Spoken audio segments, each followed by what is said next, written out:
চলবে নাকি এরকম সুন্দর একটা পনিরের আইটেম?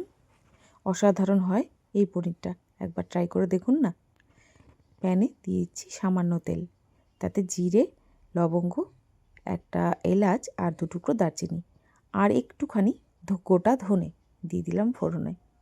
এবার দিয়ে দেবো 3-4 টুকরো মতো রসুন। এবার এটাকেও একটু ভেজে নিয়ে দিয়ে দেবো একটা মিডিয়াম সাইজের পেঁয়াজ মোটা মোটা করে কেটে রাখা, আর গ্রেট করা আদা, এই 1/2 চামচ মতো, একটা টমেটো কুচি ছোট সাইজের। এবার এটাকে একটু নাড়িয়ে নেব। মাঝে মধ্যে একটু অন্য রকমের পনির খেতে কিন্তু বেশ ভালো লাগে, তাই না বলুন? আর দিয়ে দিচ্ছি এখানে ধনেপাতা কুচি ডাঁটি সমেত। ডাঁটিগুলো ফেলবেন না যেন, এতেই তো ফ্লেভারে ভরপুর। এবার এটাকে একটু নাড়িয়ে নিয়ে দিয়ে দেব খানিকটা জল, খুব বেশি না, অল্পই জল দিয়ে দেব 1 চামচ মতো পোস্ত। এবার ঢাকা দিয়ে দেব। এই মিনিট 3 মতো ফুটিয়ে নিলেই জলটা কিন্তু শুকিয়ে যাবে।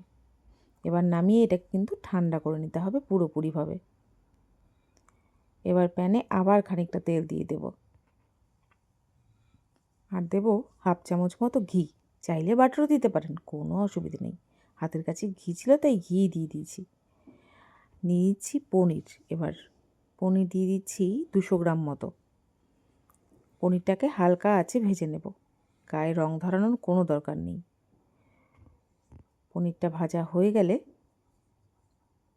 দিয়ে দেব গরম জলের মধ্যে, নুন দিয়ে গরম জলটা ফোটানো আছে। এবার ওই মশলাটাকে পেস্ট করে নেব, পেস্ট করে ছেঁকেও নেব।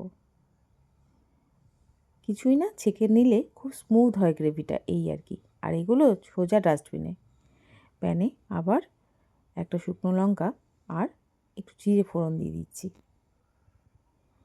এবার দিয়ে দেব কেটে রাখা আলু, ছোট ছোট করে ডাইস করে রেখেছি। এবার বলে দিই, এই আলু দেবার কোনো প্রয়োজন নেই। আমার মেয়ে এত ভালোবাসে, তাই তার রান্নায় এই আলুটুকু আমাকে দিতেই হয়। আর নতুন আলু তো খেতে বড্ড ভালো লাগে। এবার আলুটাকে একটু ভেজে নেব, ঢাকা দিয়েই ভেজে নেব, তাতে সময়ও কম লাগবে আর আলুটা সেদ্ধও হবে ভালো। সামান্য নুন, চিনি, কাশ্মীরি লঙ্কার গুঁড়ো আর একটু হলুদ, এই দিয়ে এবার আলুটাকে একটু ভালো করে কষিয়ে নেব।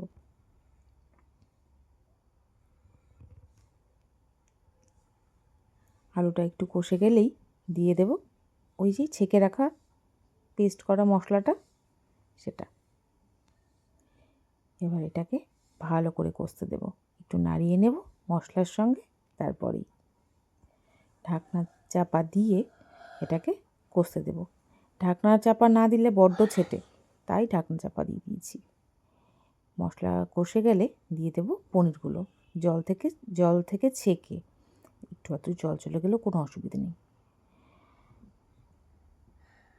এবার ভালো করে এটাকে আবার কষিয়ে নেব, ঢাকা চাপা দিয়েই কষাবো। দেখেছেন কেমন তেল ছেড়ে এসছে? তবে কেন জানি না, ক্যামেরার সমস্যার জন্যই নাকি একটু কালচে এসছে কালারটা, কিন্তু কালারটা কিন্তু ভীষণ সুন্দর হয়েছিল। তাতে কি, ক্যামেরায় যাই দেখা যাক, দেখতে এবং খেতে দুটোই দারুণ হয়েছিল। এবার অপশনাল 2 চামচ ফ্রেশ ক্রিম, চাইলে দিতেই পারেন, আবার নাও দিতে পারেন। এবার গরম গরম রুটি ভাত নিয়ে বসে পড়ুন,